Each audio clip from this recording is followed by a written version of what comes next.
The making of a Prime Minister. मुश्किलों का अंबार है, वही तो मेरे हौसलों की मीनार है। हिंदुस्तान में दो प्रधान दो निशान नहीं चलेंगे। अगर इतनी ताकत ये पाकिस्तान के खिलाफ लगा दे तो आतंकवाद आजाद हो गया। हम चुनौतियों से टकरा रहे हैं। सर्जिकल स्ट्राइक और एयर स्ट्राइक करके नए भारत के सामर्थ्य का संदेश भी दे दिया है। तुम उठो, तिरंगा लहरा दो। जननायक नरेंद्र मोदी के 20 वर्ष पुराने भाषणों पर आधारित एक बेहद लोकप्रिय कार्यक्रम। क्या कहते हैं नरेंद्र मोदी?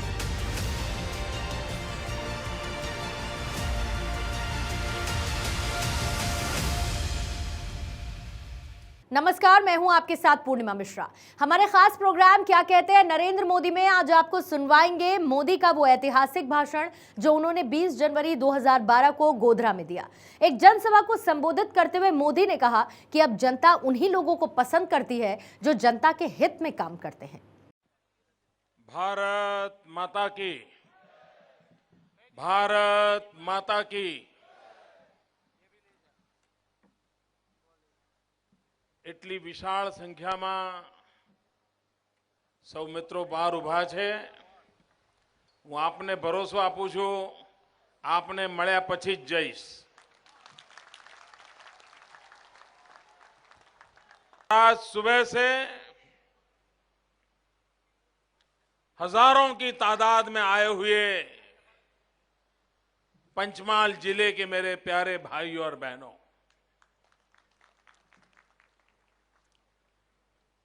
मैं भाषण गुजराती में करना चाहता था,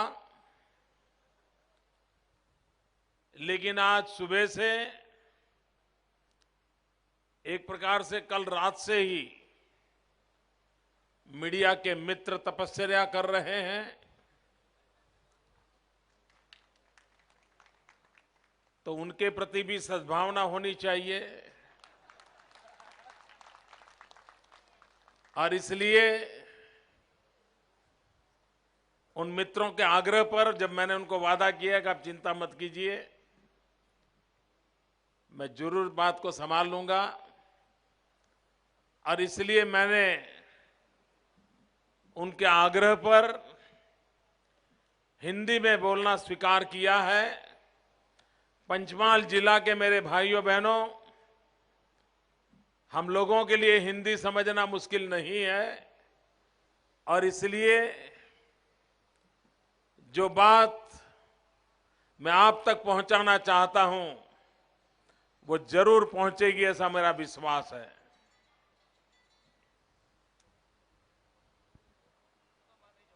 एक बात निश्चित है भाइयों बहनों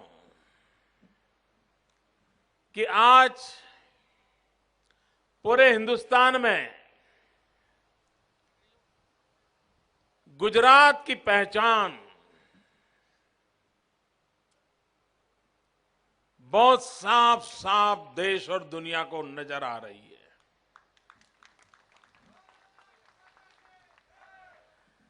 देश और दुनिया को कोई दुविधा नहीं है। कश्मीर से कन्याकुमारी, पूरे हिंदुस्तान से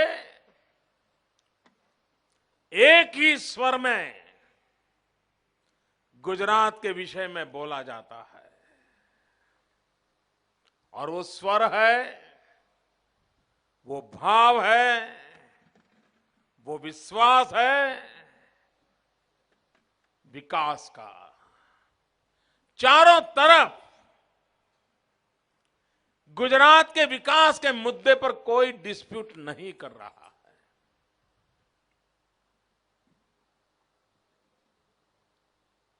और गुजरात ने भी विकास के मुद्दे पर जितनी बातें धरती पर खरी उतरी हैं, उतनी ही बातों का दावा किया है।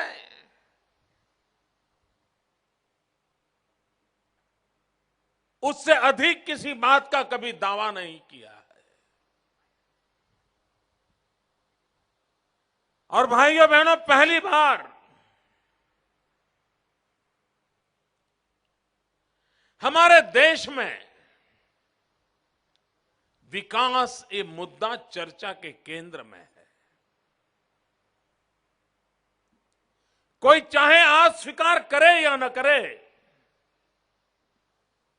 हर एक के अपने अपने कारण होंगे, हर एक की अपनी अपनी मजबूरियां होगी, हर एक के अपने अपने एजेंडा होंगे।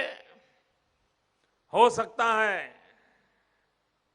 कि इस सत्य को स्वीकार करने का सामर्थ्य आज उनमें न हो, लेकिन कभी न कभी तो लोगों को स्वीकार करना पड़ेगा कि हिंदुस्तान की राजनीति में विकास के मुद्दे पर सब सरकारों को बोलने के लिए मजबूर करने का अगर किसी ने काम किया है तो गुजरात के 6 करोड़ नागरिकों ने किया है। चुनाव पहले भी होते थे, लेकिन पहले जब चुनाव होते थे तो वादों के आधार पर होते थे। जो सत्ता में होते थे वो भी नए वादे देते थे, जो सत्ता में आना चाहते थे वो भी नए ख्वाब दिखाते थे, नए वादों की घोषणा करते थे। क्या हुआ, क्या किया, लोगों का भला कितना हुआ, इस मुद्दे पर इस देश में कोई चर्चा नहीं होती थी। हम ये करेंगे, हम वो करेंगे, ये बातें होती थी। गुजरात की सरकार ने पूरे देश में एक माहौल बनाया है कि अब जनता को हिसाब देना पड़ेगा और जनता उन्हीं लोगों को पसंद करेगी जो जनहित में काम करते हैं, जनता के सपनों को पूरा करने का प्रामाणिक प्रयास करते हैं। यह स्थिति हमने पैदा की है और हमें इस बात का गर्व है कि हिंदुस्तान में विकास को हमने एजेंडा बनाया है। सब लोगों को उसके पीछे चलना पड़ रहा है। बाकी लोगों के तौर तरीके क्या है? टुकड़े फेंको। अगर किसी इलाके में चुनाव जीतने के लिए 1000 में से 250 वोट की जरूरत है तो सिर्फ 250 को ही ध्यान में रखो, 2-4 टुकड़े फेंक दो, उनकी एक वोट बैंक बना लो और अपनी इच्छाएं पूरी कर लो। यही खेल चलता रहा। बाकी 750 लोगों का क्या होगा इसकी उनको कभी परवाह नहीं रही। सारा खेल वोट बैंक की राजनीति के इर्द गिर्द चला। विकास के काम भी उन अपने मतदाता वोट बैंक है उसको स्ट्रेंथन करने के लिए ही किए गए। रास्ता बनेगा तो वहीं बनेगा जिस गांव में से वोट की संभावना है, वरना वो गांव 40-40 साल तक वोट के बिना, रास्ते के बिना रह जाएगा। यही खेल चलता रहा। हर चीज को चुनाव के साथ जोड़ दिया गया, वोट बैंक के साथ जोड़ दिया गया और नतीजा यह हुआ कि वोट बैंक तो संभली लेकिन देश नहीं संभला। कुछ मुट्ठी भर लोगों का भला तो हुआ लेकिन आम आदमी की भलाई नहीं हुई। यह दुर्भाग्य देश ने देखा है। गुजरात ने जो देश को दिया यही दिया है कि हमने ये टुकड़े फेंकने वाली परंपराओं को समाप्त कर दिया। लोगों को लालायित करके, भ्रमित करके अपना उल्लू सीधा करने वाला कारोबार गुजरात में खत्म हो गया। धरातल पर विकास, इसको हमने प्राथमिकता दी। पहले तो विकास की कल्पना क्या थी? मेरे पत्रकार बंधु यहां इतने सालों से पुराने जो पत्रकार हैं उनको मालूम होगा। पहले विकास की कल्पना क्या थी? मुझे स्मरण है, मैं नया नया राजनीतिक जीवन में आया था और उन दिनों में गुजरात में अकाल की स्थिति रहा करती थी। तो कहीं पर भी दौरा करते थे तो लोग हमें आकर के मेमोरेंडम देते थे, मांग पत्र देते थे। और क्या मांगते थे? वो कहते थे कि देखिए अकाल की संभावना लगती है तो हमारे इलाके में भी रिलीफ वर्क शुरू हो जाए, राहत के काम शुरू हो जाए, कुछ खुदाई उदाई का काम मिल जाए ताकि हमको रोजी रोटी मिल जाए। यही मांग करते थे। कोई गांव थोड़ा जागरूक होता था तो क्या मांगता था कि ये जो रिलीफ वर्क चलने वाले जहां खुदाई होने वाली है तो कम से कम वो मिट्टी हमारे गांव से जाने वाली जो पगडंडी है अगर वहां पर वो मिट्टी बिछा दी जाए तो कभी हम लोगों को आगे चल करके बस को आने जाने की सुविधा बन जाए, तो ऐसा एक कच्ची मिट्टी का रोड बना दीजिए, ये मांग हुआ करती थी। लोगों को पता तक नहीं था कि विकास क्या होता है, और सरकारें भी मिट्टी डाल करके कच्ची सड़क बना देना उसी को विकास मानती थी। अकाल के समय रिलीफ काम करना, उसी से रास्ते बना देना, इसी को बहुत बड़ी सिद्धि मानी जाती थी। आज भाइयों बहनों 15 साल के भीतर भीतर क्या बदलाव आया है, कैसी स्थिति बनी है। आज मुझे आदिवासी इलाके के लोग मिलने आते हैं तो क्या कहते हैं, मोदी जी कुछ रोड का काम हो जाए ऐसी हमारी इच्छा है। तो मैं उनको कहता था यार मैं इतना दौरा करने वाला इंसान हूं, मुझे मालूम है तुम्हारे यहां तो पक्का रोड है। तो कहता है साहब पक्का रोड तो है लेकिन सिंगल पट्टी है, हमें जरा डबल पट्टी वाला रोड चाहिए, ये मांग करता है।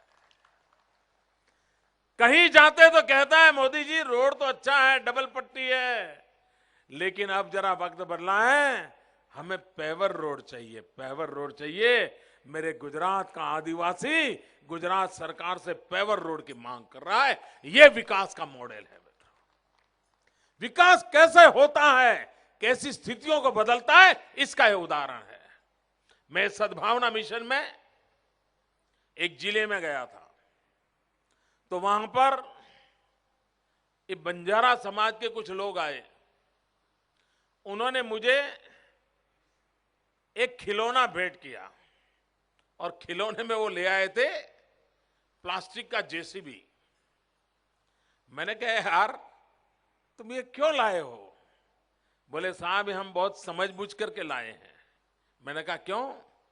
पहले बोले हम गधे रखते थे और गधों पर मिट्टी ढो करके बेचने का काम करते थे, लेकिन आपकी सरकार आने के बाद अब गधे नहीं रखते, जेसीबी रखते हैं, और ये हमारी प्रगति का प्रतीक आपको देने आए हैं। मित्रों एक जमाना था जब दाहोद और गोधरा जिले के लोग बारिश समाप्त होते ही दिवाली का इंतजार किए बिना शहरों की ओर चले जाते थे। क्यों? ताकि आपकी गाड़ी ठीक चले, आपको रोड अच्छा मिले। इसलिए मेरा आदिवासी भाई 40-42 डिग्री टेम्परेचर में धूप में खड़ा रह करके डामर का टार रोड का काम करके रास्ते बनाने के लिए मजदूरी करता था, और शहर के बाबू लोग उस पर अपनी गाड़ियां चलाते थे। वो सबको मालूम है। The making of a Prime Minister. मुश्किलों का अंबार है, वही तो मेरे हौसलों की मीनार है। हिंदुस्तान में 2 प्रधान 2 निशान नहीं चलेंगे। अगर इतनी ताकत ये पाकिस्तान के खिलाफ लगा दे तो आतंकवाद आसमान हो गया। हम चुनौतियों से टकरा रहे हैं। सर्जिकल स्ट्राइक और एयर स्ट्राइक करके नए भारत के सामर्थ्य का संदेश भी दे दिया है। तुम उठो, तिरंगा लहरा दो। जननायक नरेंद्र मोदी के 20 वर्ष पुराने भाषणों पर आधारित एक बेहद लोकप्रिय कार्यक्रम क्या कहते हैं नरेंद्र मोदी।